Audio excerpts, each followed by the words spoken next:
Hello my fellow smug ones. Well, when I hear things like this, it does make me wonder if someone like Mr. Blobby is in charge of the government's common sense department. Let's begin.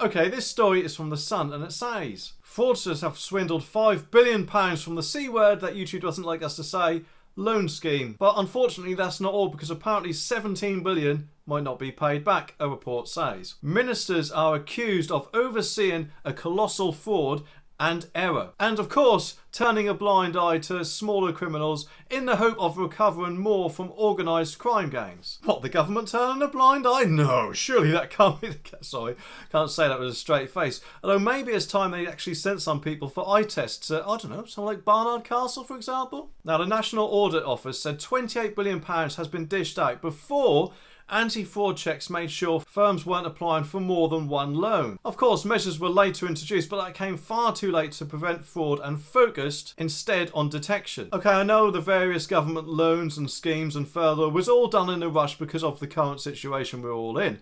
But surely checks like that should have been there from the start. I mean, it's obvious, isn't it, that there are people out there who are going to want to exploit the system. 1 in 4 UK firms applied for the scheme, and 1.5 million loans worth £47 billion were eventually dished out. But around £17 billion of the cash won't be repaid, the Department for Business reckons, and up to £5 billion of applications were fraudulent. Well, that's the problem, isn't it? I mean, they reckon that the money's not going to be paid back, but to be honest, I don't think they're going to just want to write it off and lose all that money. So it just makes me wonder, who is going to end up paying the money? Got a feeling it might be us taxpayers, you know. Chair of Public Accounts Meg Hillier, MP, said the counter-fraud measures were too little, too late. She added the government is focusing on recovering money from organised crime, yet many of the smaller scale fraudsters will have slipped through its fingers.